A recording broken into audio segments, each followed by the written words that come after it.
Chapitre 3. Des principautés mixtes.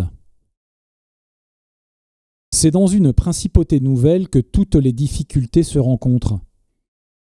D'abord, si elle n'est pas entièrement nouvelle, mais ajoutée comme un membre à une autre, en sorte qu'elles forment ensemble un corps qu'on peut appeler mixte, il y a une première source de changement dans une difficulté naturelle inhérente à toutes les principautés nouvelles. C'est que les hommes aiment à changer de maître dans l'espoir d'améliorer leur sort. Que cette espérance leur met les armes à la main contre le gouvernement actuel. Mais qu'ensuite l'expérience leur fait voir qu'ils se sont trompés et qu'ils n'ont fait qu'empirer leur situation. Conséquence inévitable d'une autre nécessité naturelle, où se trouve ordinairement le nouveau prince d'accabler ses sujets, et par l'entretien de ses armées, et par une infinité d'autres charges qu'entraînent à leur suite les nouvelles conquêtes. La position de ce prince est telle que, d'une part, il a pour ennemis tous ceux dont il a blessé les intérêts en s'emparant de cette principauté, et que, de l'autre, il ne peut conserver l'amitié et la fidélité de ceux qui lui en ont facilité l'entrée, soit par l'impuissance où il se trouve de les satisfaire autant qu'il se l'était promis, soit parce qu'il ne lui convient pas d'employer contre eux ces remèdes héroïques dont la reconnaissance le force de s'abstenir. Car quelque puissance qu'un prince ait par ses armées, il a toujours besoin pour entrer dans un pays d'être aidé par la faveur des habitants. Voilà pourquoi Louis XII, roi de France, se rendit maître en un instant du Milanais, qu'il perdit de même, et que d'abord les seules forces de Lodovico Sforza suffirent pour le lui arracher. En effet, les habitants qui lui avaient ouvert les portes, se voyant trompés dans leur espoir et frustrés des avantages qu'ils avaient attendus, ne purent supporter les dégoûts d'une nouvelle domination. Il est bien vrai que lorsqu'on reconquiert des pays qui se sont ainsi rebellés, on les perd plus difficilement. Le conquérant, se prévalant de cette rébellion, procède avec moins de mesure dans les moyens d'assurer sa conquête, soit en punissant les coupables, soit en recherchant les suspects, soit en fortifiant toutes les parties faibles de ses États. Voilà pourquoi aussi il suffit, pour enlever une première fois Milan à la France, d'un duc Lodovico excitant quelques rumeurs sur les confins de cette province.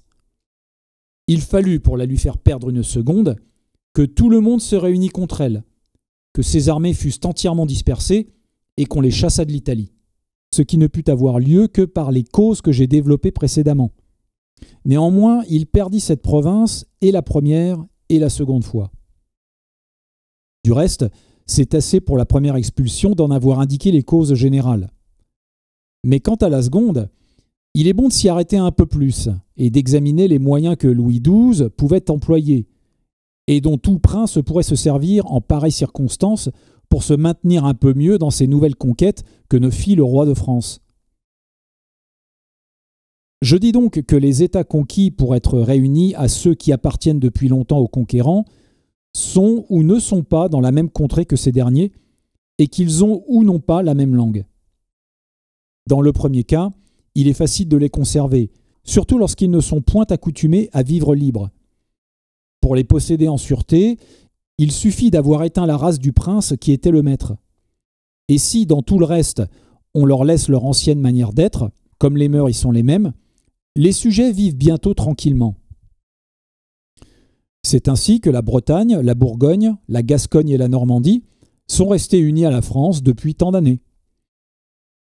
Et quand même il y aurait quelques différences dans le langage, comme les habitudes et les mœurs se ressemblent, ces États réunis pourront aisément s'accorder.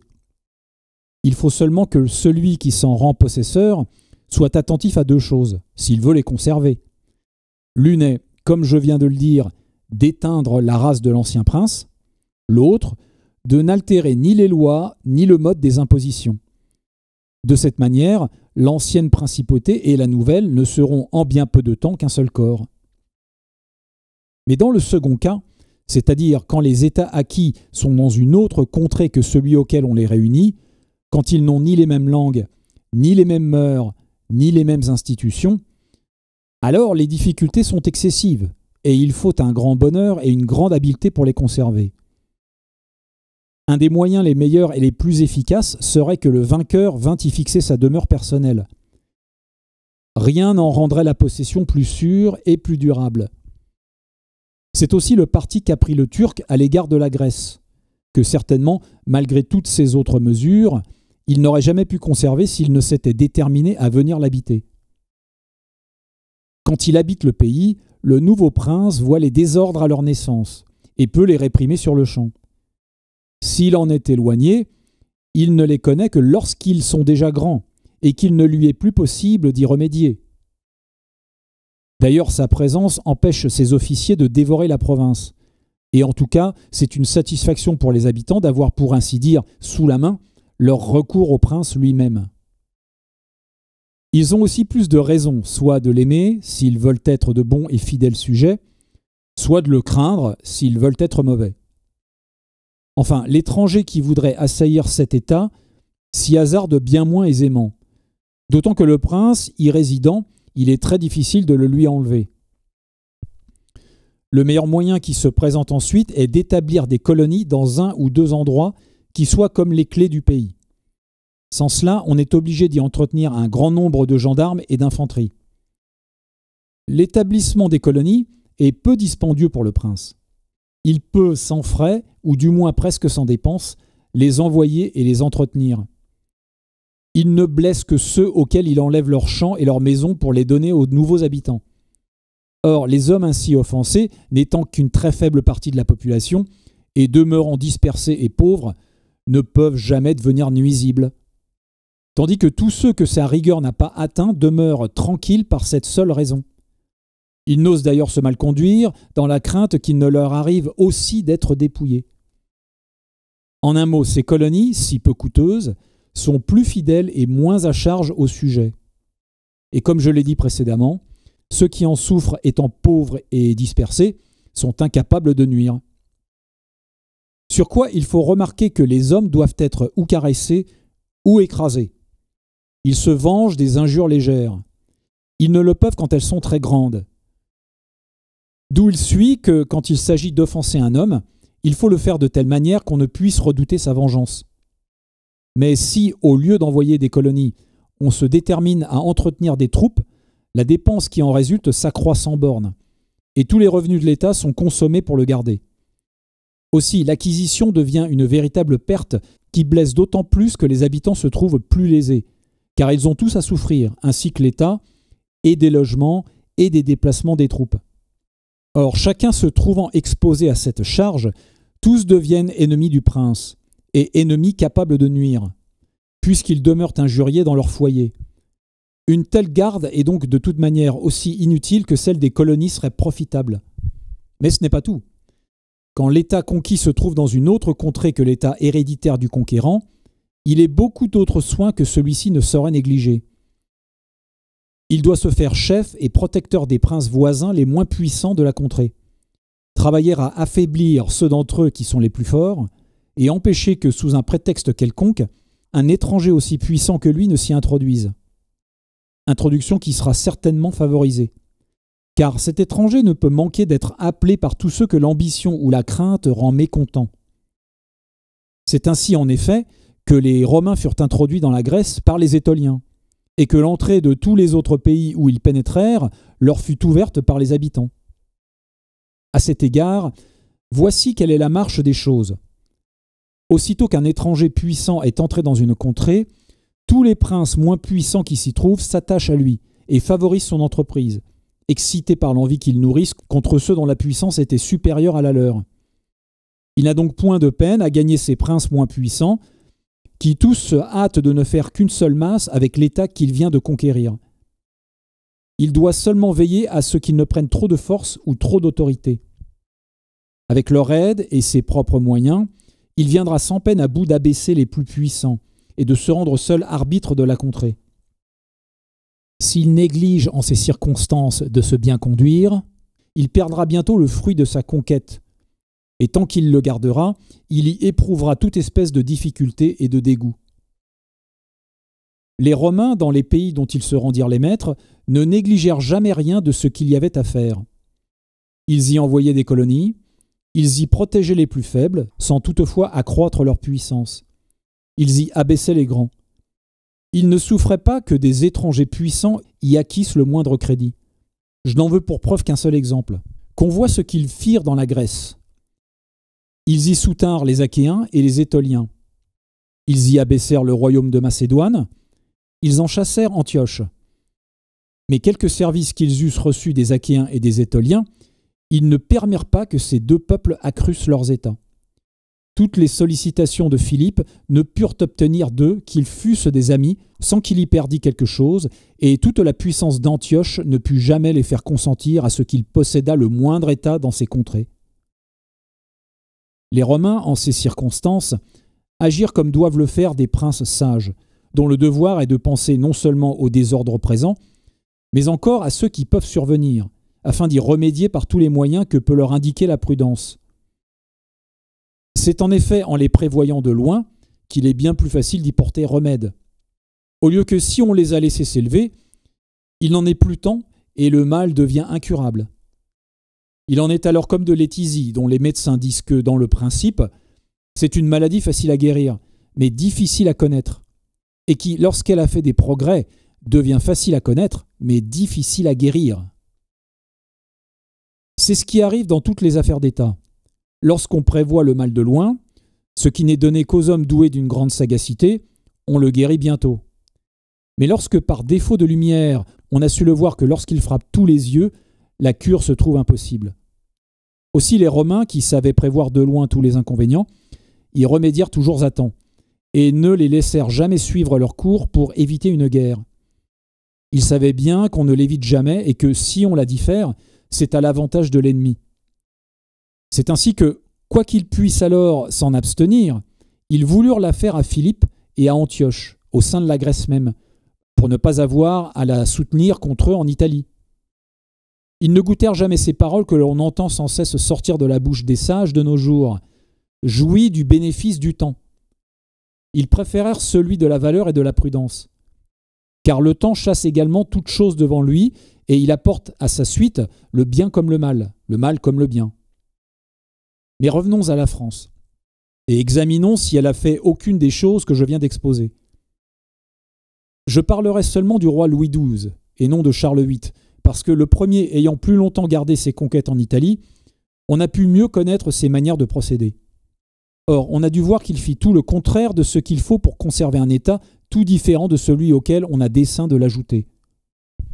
Le roi Louis XII fut introduit en Italie par l'ambition des Vénitiens, qui voulaient, par sa venue, acquérir la moitié du duché de Lombardie. Je ne prétends point blâmer le parti qu'embrassa le roi, puisqu'il voulait commencer à mettre un pied en Italie, où il ne possédait aucun ami, et dont la conduite de Charles VIII lui avait même fermé toutes les portes. Il était forcé d'embrasser les premières amitiés qu'il put trouver. Et le parti qu'il prit pouvait même être heureux, si d'ailleurs, dans le surplus de ses expéditions, il n'eût commis aucune autre erreur. Ainsi, après avoir conquis la Lombardie, il regagna bientôt la réputation que Charles lui avait fait perdre. Gênes se soumit. Les Florentins devinrent ses alliés. Le marquis de Mantoue, le duc de Ferrare, les Bentivogli, la dame de Forlì, les seigneurs de Faenza, de Pesaro, de Rimini, de Camerino, de Piombino, les Lucquois, les Pisans, les Siennois, tous coururent au-devant de son amitié. Aussi les Vénitiens durent-ils reconnaître quelle avait été leur imprudence lorsque, pour acquérir 2 villes dans la Lombardie, ils avaient rendu le roi de France souverain des 2/3 de l'Italie.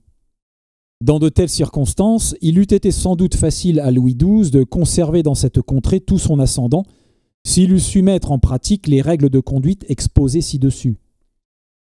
S'il avait protégé et défendu ses nombreux amis qui, faibles et tremblants les uns devant l'Église, les autres devant les Vénitiens, étaient obligés de lui rester fidèles, et au moyen desquels il pouvait aisément s'assurer de tous ceux auxquels il restait encore quelque puissance.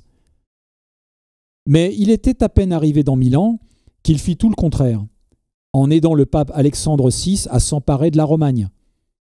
Il ne comprit pas qu'il s'affaiblissait lui-même en se privant des amis qui s'étaient jetés dans ses bras et qu'il agrandissait l'Église en ajoutant au pouvoir spirituel, qui lui donne déjà tant d'autorité, un pouvoir temporel aussi considérable.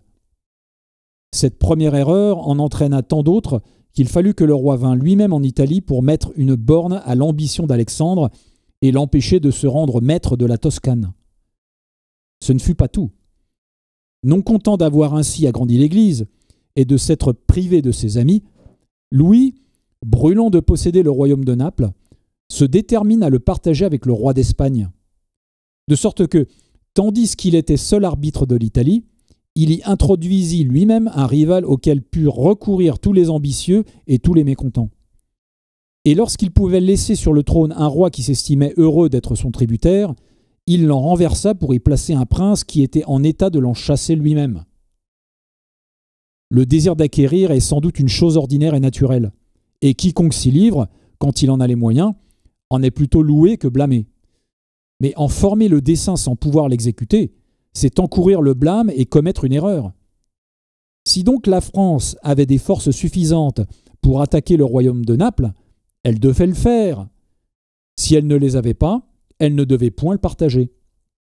Si le partage de la Lombardie avec les Vénitiens pouvait être excusé, c'est parce qu'il donna à la France le moyen de mettre le pied en Italie.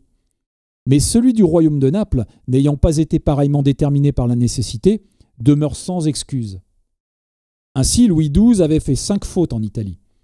Il y avait ruiné les faibles, il y avait augmenté la puissance d'un puissant, il y avait introduit un prince étranger très puissant, il n'était point venu y demeurer, et il n'y avait pas envoyé des colonies. Cependant, tant qu'il vécut, ces 5 fautes auraient pu ne pas lui devenir funestes, s'il en eût commis une 6e, celle de vouloir dépouiller les Vénitiens de leurs États. En effet, il eût été bon et nécessaire de les affaiblir, si d'ailleurs il n'avait pas agrandi l'Église et appelé l'Espagne en Italie.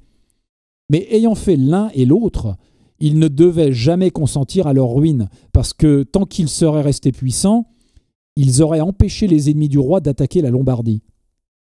En effet, d'une part, il n'y aurait consenti qu'à condition de devenir les maîtres de ce pays.